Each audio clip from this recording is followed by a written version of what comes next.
Welcome back, ladies and gentlemen. This is the Bearable Bull here. And man, oh man, do we have some exciting, aggressively average content for you today. As guys, it's looking like after these rate cuts have finally hit, the trajectory for the XRP price is nothing but upwards. Onwards to victory, my friends. As Credible Crypto, one of our favorite analysts and a channel guest, has stated zerp it up to 75 cents with haste, as it's looking like that's within the realm of possibility in short order for the XRP price. In addition, CryptoInsights.uk states I would guess XRP heads to 66 cents soon, as liquidity is building up right now. I personally believe we are within a short window of time before XRP leaves these levels. And this is what we need to see for additional life for our favorite digital asset. In addition, my friends, this is one of these moments in time where a lot of analysts who are all very credible within their own niche in the crypto market are talking about XRP at the same time. 360 Trader talks about how XRP volume is on the rise this week, and it's looking like we're ready to explode in value soon. This should get you extremely excited, my friends. It's very rare that we get an XRP price explosion with so much confirmation from different sources, and that should bring calm to your souls. We've waited long enough. Now we're in for the green god candle of truth, as we also see that the Russell 2000 is up 2.75% in the pre-market, and it looks like it's going to take a stab at the last retrace. This is on the heels of the Fed interest rate cuts. And ladies and gentlemen, I want to go a little deeper into what these rate cuts mean. First and foremost, we had on CNBC them calling for an all-time high in the stock market, and them also saying one cut will come at every meeting over the next 6 meetings leading into June of next year. The Fed has cut rates by 50 basis points, which is the first rate cut in 4 years. And after you hear the news for the masses right here on CNBC, I'm gonna break it down and decipher the lizard talk for every single one of you. And Professor Siegel, this is what you thought the Fed should do, not necessarily what you thought they would do. What's your reaction this morning? This was the best news I've heard from the Fed in years. And by the way, let me guarantee you an all-time high for the stock market today. There's not going to be a back and forth the way there is yesterday. And the word recalibration is extremely significant. I think what they did is they said, listen, we're 100% towards our target on employment. We've got that back to normal. We're 80 to 100%, depending on what data you use on inflation. And we haven't moved at all until yesterday on the Fed funds. We say, the neutral Fed funds is 2.9%. And, why aren't we closer? We're now thinking about that gap, which is exactly what I talked about a month ago. Not these baby steps. Think about the gap. And now it is remarkable. In the June meeting, they thought there was going to be one cut by year end. Now the September meeting, and by the way, the data hasn't been all that much different. Now 4 cuts. 2 that we had yesterday, 1 at each of the other meetings. And by the way, I've been looking at the market, figuring in what I see, and they expect 1 cut at every meeting over the next 6 meetings that we're going to have through June of next year. That will bring the Fed funds rate down 200 basis points to 3.33%, which is where I think it should be. So, this is fantastic news for the market. And ladies and gentlemen, overall, it is. This will stimulate the stock market. This will stimulate the crypto market. But this will also be the leading indicator for one of the biggest crashes we've ever seen. we saw the COVID-19 crash. However, let's point out a complete difference with how rates are being cut this time around, as opposed to the all-at-once rate cut for the C-19 pandemic.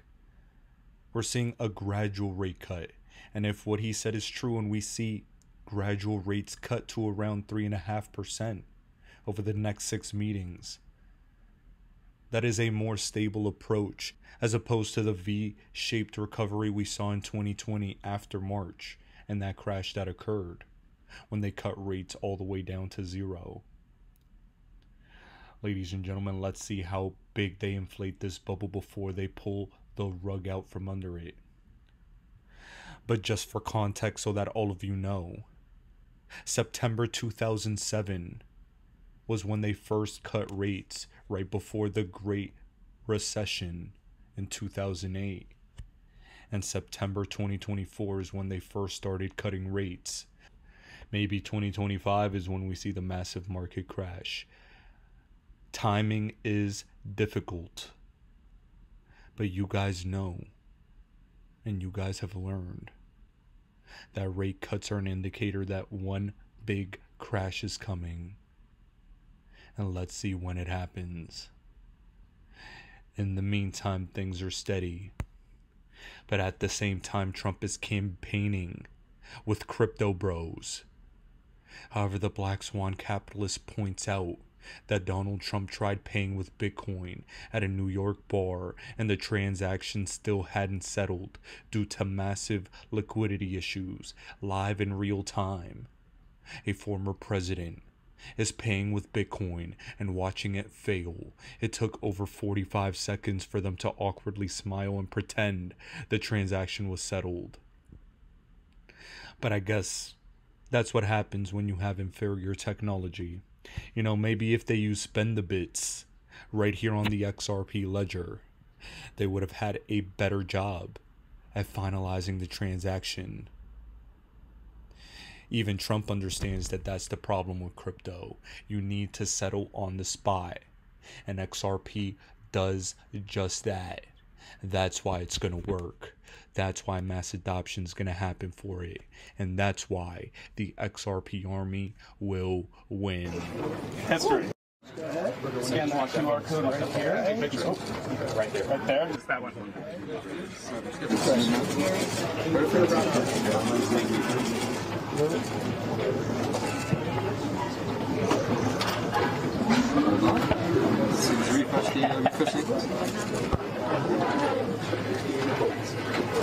Slight technical difficulty. All right. And fantastic, it went through. Not yet.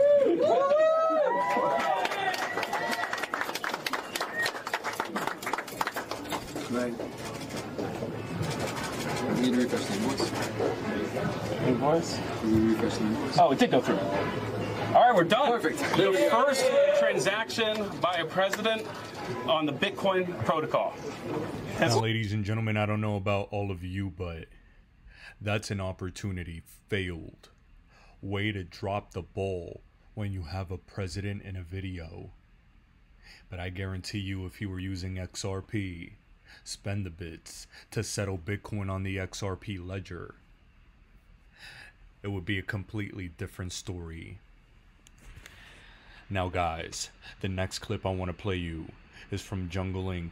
as Ripple's chief legal officer Stu Alderati has had private discussions with the Kamala Harris administration team and believes she wants to hit the reset on crypto. However, chief legal officer from Robinhood says don't listen to Kamala Harris, and Thomas Farley of Bullish says under Harris nothing changes. Ladies and gentlemen, we have a crypto president looking to make transactions on Bitcoin already, appealing to the Bitcoin community at the Bitcoin conference, launching NFT collections. And we have a current administration with Harris where Elizabeth Warren wanted to have an anti-crypto army. These are just the facts of the matter. But here, these are the high-level discussions being had on the future of crypto regulations in America during election season 2024. Ripple has always been a compliance-first company, and we've been around for 12 years. And we have always engaged with regulators and policymakers, and we're doing it so again this election cycle. Both with the Republicans and the Democrats. We showed up at the RNC convention, we showed up at the DNC convention. We have met with the Trump campaign, we have met with the Harris campaign.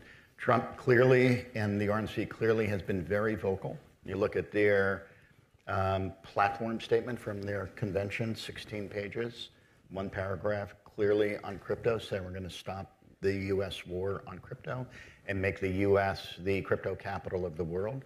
The Harris campaign has not been so public, but privately, they have said that they are interested in hitting the reset button.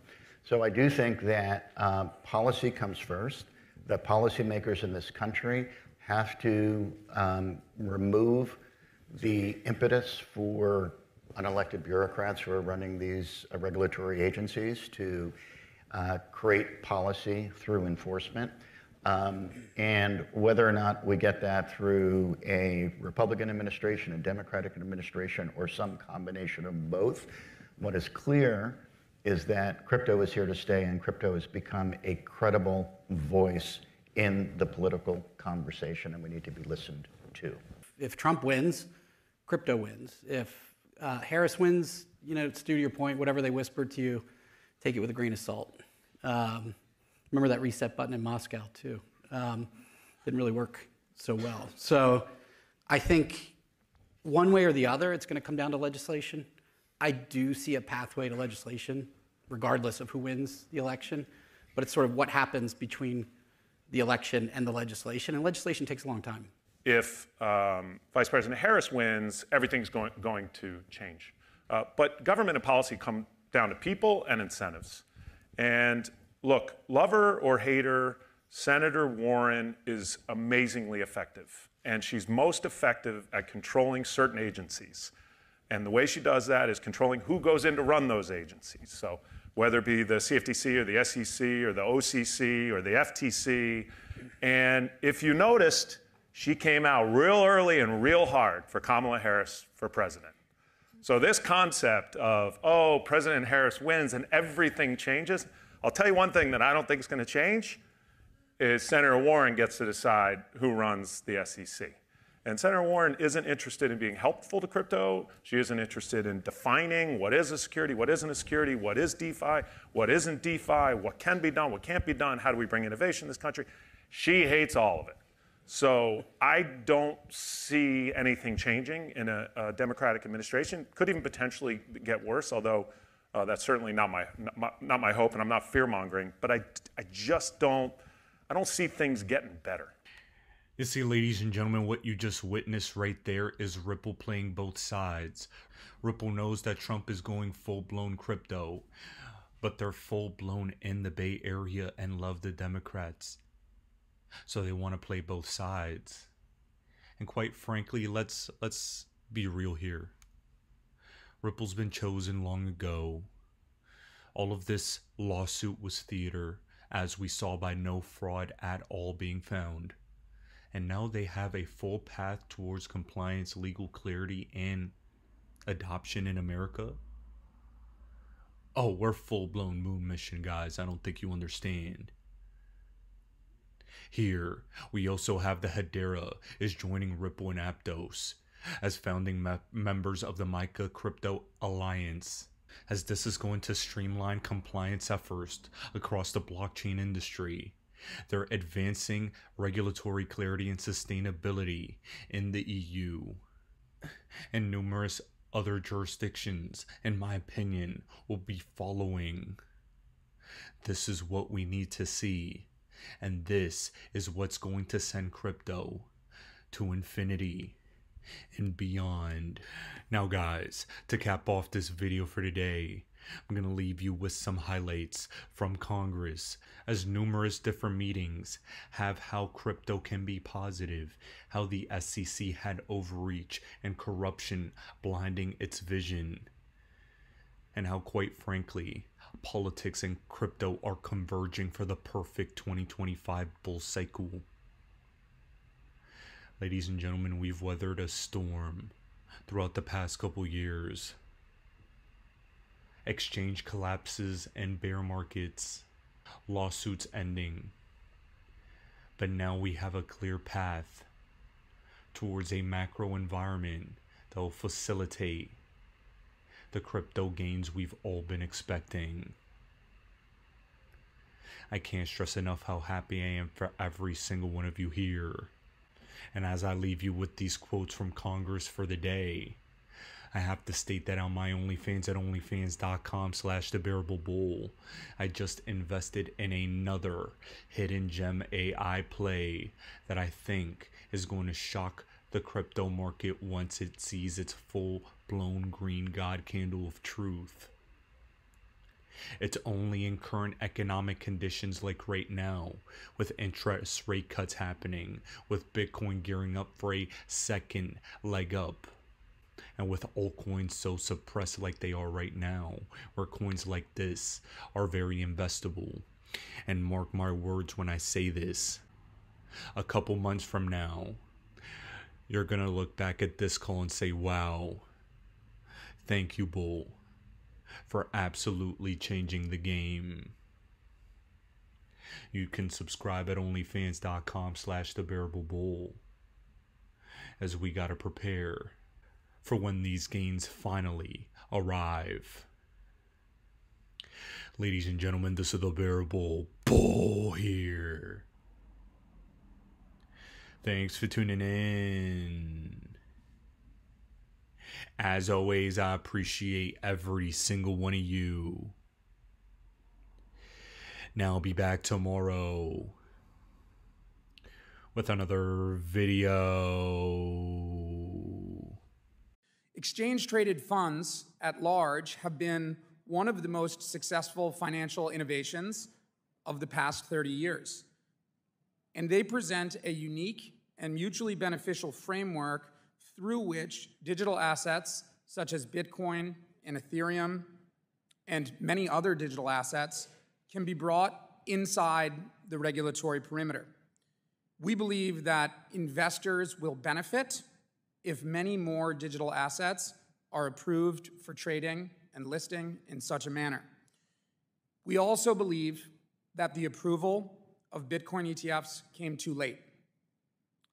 We believe that investors would have benefited from these approvals many years ago, prior to seeing many Americans send their hard-earned money to unregulated and offshore-based cryptocurrency trading platforms, some of which ended up causing Americans meaningful financial harm.